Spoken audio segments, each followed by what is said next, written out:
what I've really appreciated over these last couple of episodes is that they have really fleshed out Dina's character in a way that we don't get to see in the game. We really do get to learn more about her and her instincts and why she really is the brains to Ellie's brawn. I know that's something that gets called out earlier on in the season in one of the making of episodes. But I think they really found a way to elevate Dina's character and also give us more insight into the Dina and Ellie love story than we get in the game. I feel like in the game, so much of it is kind of implied.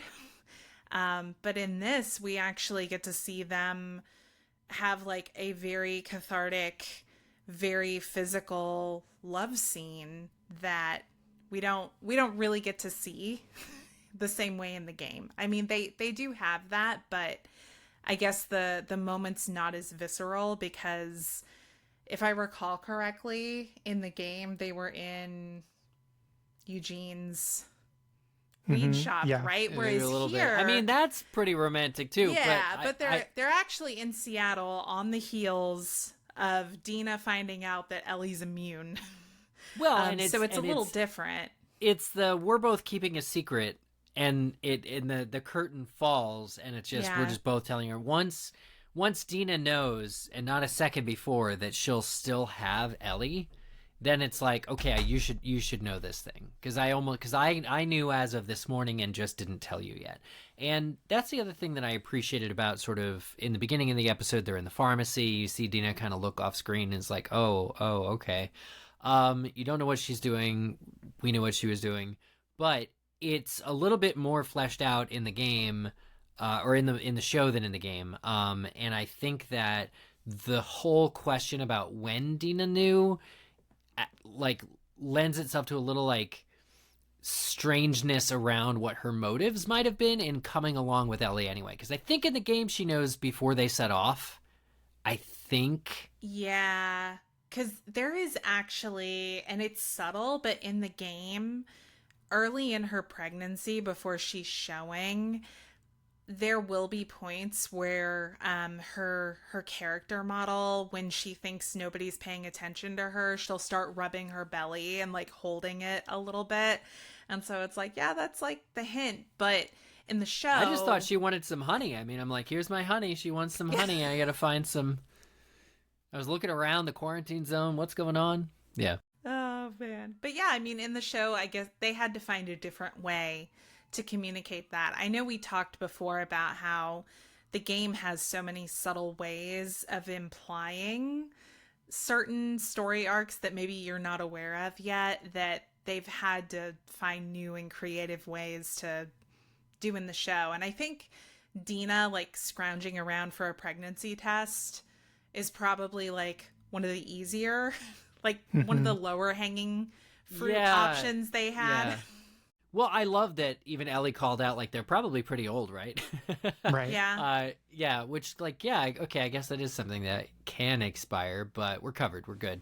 What I like also about the way that was changed is I think that it was probably a natural choice, or a consequence after they had to wait 3 months to go after Joel because Ellie had to recover. Because in the show, these characters are human. They're not video game characters.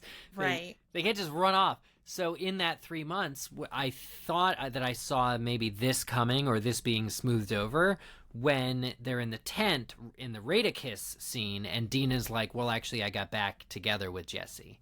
It slipped in that she got back to Jesse while Ellie was recovering in the hospital, which fixes the timeline. Otherwise, that would have happened by the time you get to month 3 of her pregnancy. If she were like pregnant when she is in the game, which is pretty much when the attack on Jackson is happening, or by that time, then by now it would be obvious. So I think it's important that they were peppering this in, and I especially like the way it's revealed to Ellie, and that they both kind of share their secrets, and then it's like we've dropped kind of the pretense. We're clearly good together.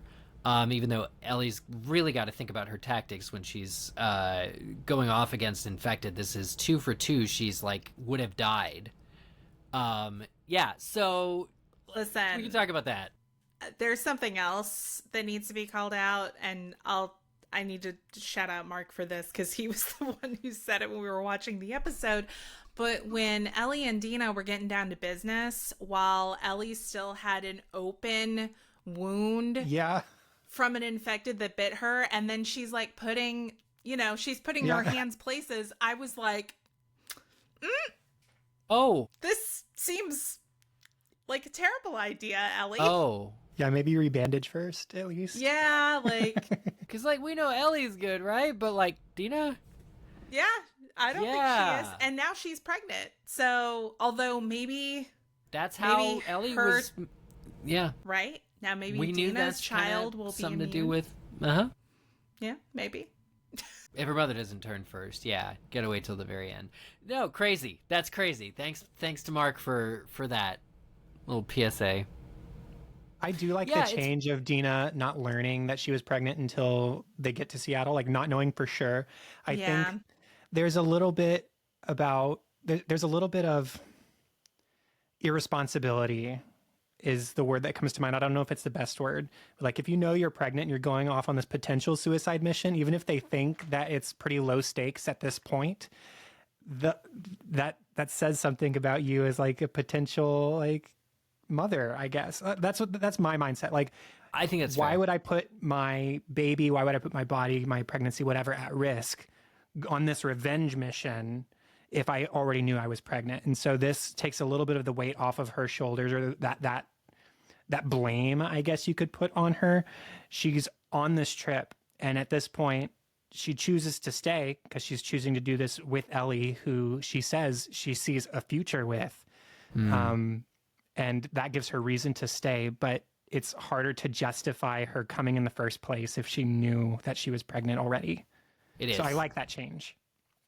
Yeah, for sure. And I think, Chelsea, I remember talking to you when we were going through the game 5 years ago, and because of the kind of last minute way in which Dina finds out, or the premeditated way in which Dina knew, it leads to a really ugly moment with Ellie, shaming her almost for her decision making as a mother. She says something like, "And you ruined everything by getting pregnant," and it's really not a great sort of not very feminist, not very like kind of we're feeling really good about these two friends together.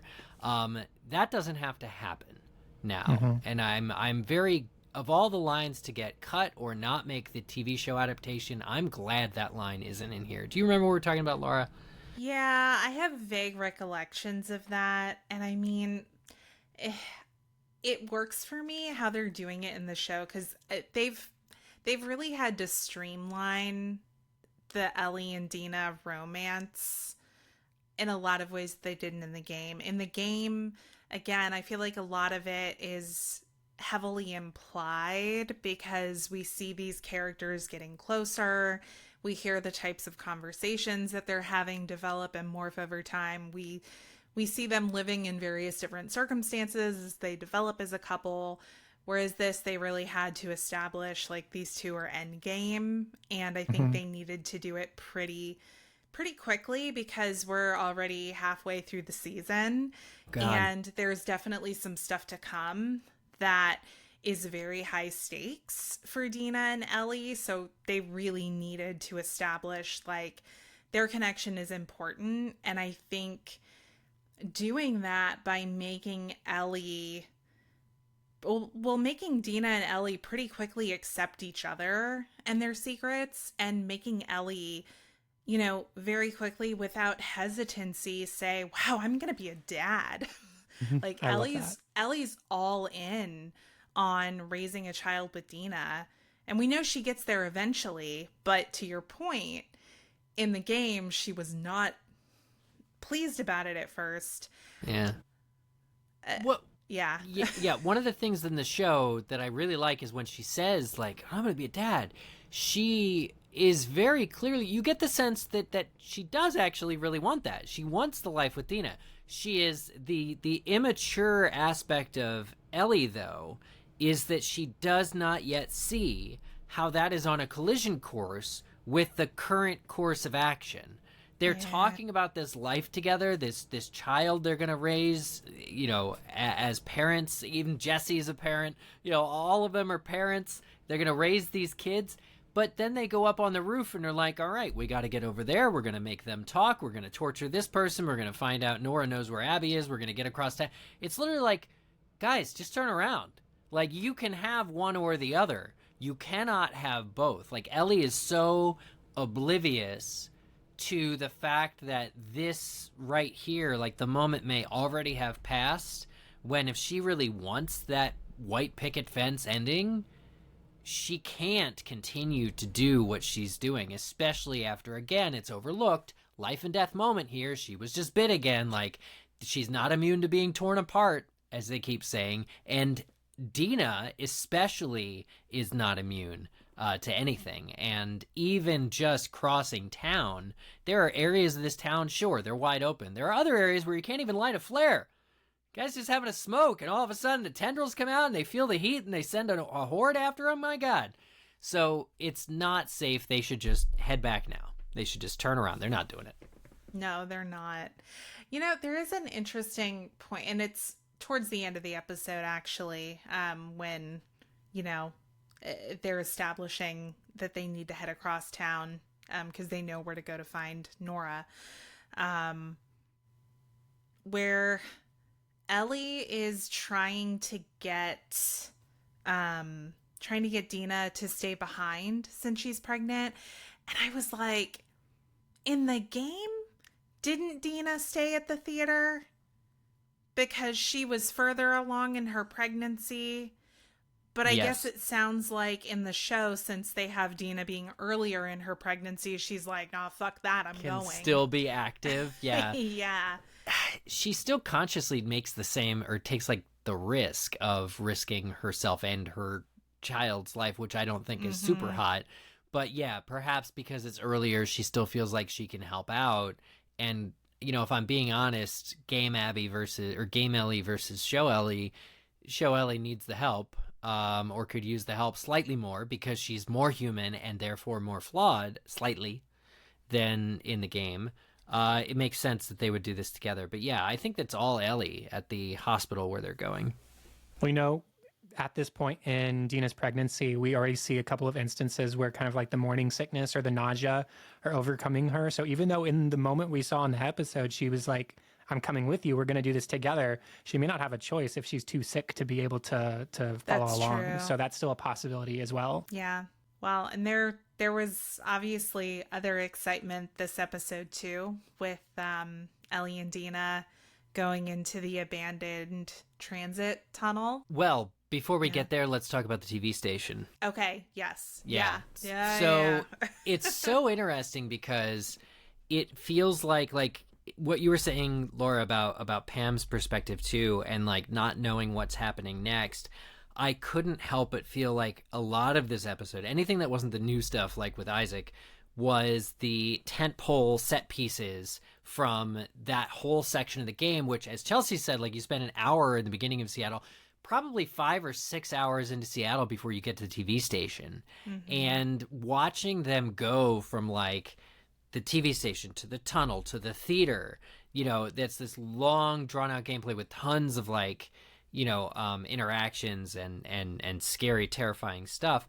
Kind of is the word I'm looking for is not like overwhelming, but it was summary. It was like, it's a smaller town. Feels like a smaller town, I think, in a way. Yeah. I felt similarly where when we got to the theater, I was like, oh, we're already at the theater? Yeah, you just come out of the tunnel and it's right across the, although it's like that in the game too, but yeah.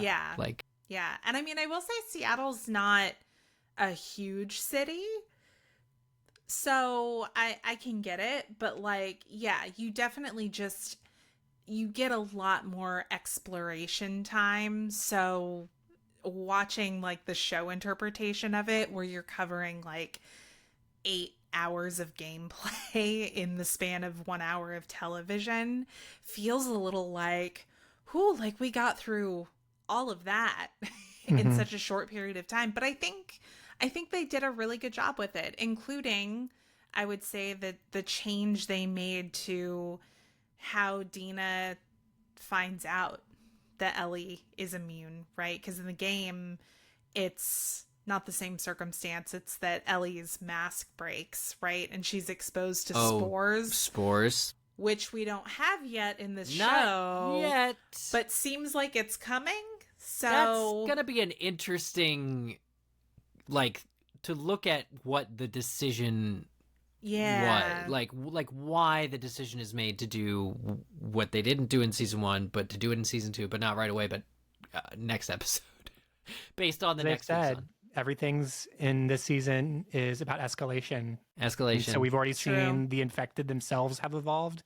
And so it would make sense that the dispersal or the methods by which you can become infected would evolve as well. And so I actually really like that as a change, rather than just accepting that these are all the things that exist at this point. And then we get to an eventual game, a second game, and it's like, oh, but also this happened.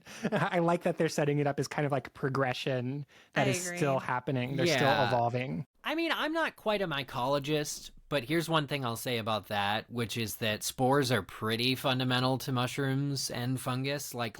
So you wouldn't get spores after you already have the mycelial network and clickers and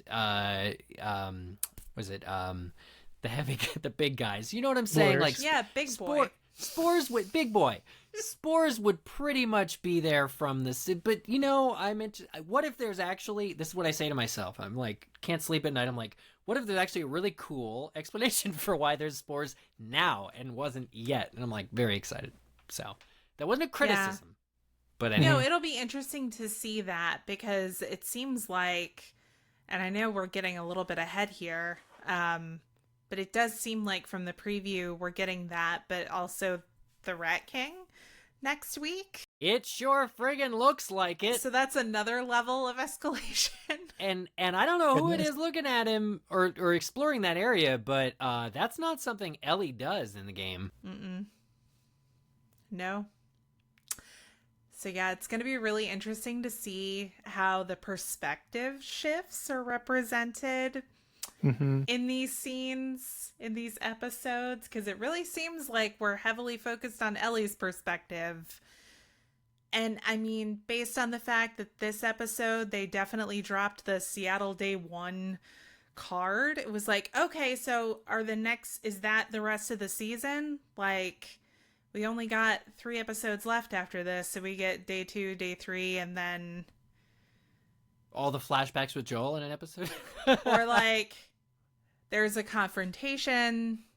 There's a Mason and Druckmann title where they open up and they're like, thanks for watching 6 episodes of The Last of Us Season 2. Now here's all the flashbacks with Pedro Pascal that we didn't include in the previous seasons. Thanks, everybody. Goodbye. It kind of be a thing. Yeah, it's going to be wild, because it definitely... Look, there's so much to... Even with the fact that we said like 8 hours, 6 to 8 hours of gameplay in Seattle has probably already happened. The game itself, again, is like 4 times longer than the first game. It's like a 40-hour kind of story to the game, I want to say. So we're still not... I'd say we're maybe 30% through the overall story of The Last of Us 2. Would you guys say that's about right, given everything that has yet to happen? I think that's about right. But we're 50% through the season, and we know that The Last of Us Part 2 is not being fully adapted into this season. So, it's kind of very interesting. Going back to the TV station, I wanted to highlight that this is the first moment where Dina and Ellie have somewhat of an understanding of what they might actually be up against, or they at least have the honesty to, in that moment, acknowledge that they have no idea what they're up against. Because they walk into that room and here are these people hanging with their entrails spilling out.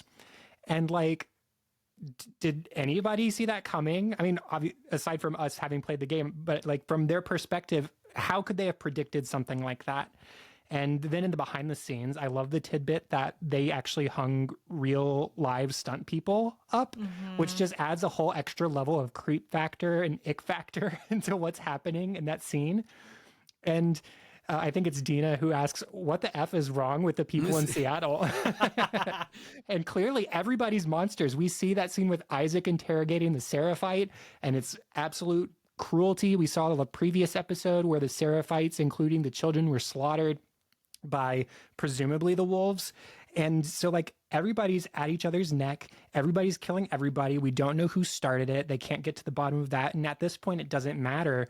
The intense violence between these factions is so high that Dina and Ellie have stepped into the middle of it, and they finally understand, oh crap, we might be screwed. But again, their hatred for Abby and what she did to Joel is so intense that they are declining to take this opportunity to get out of Dodge and go live their lives with their kid. That's a really great point.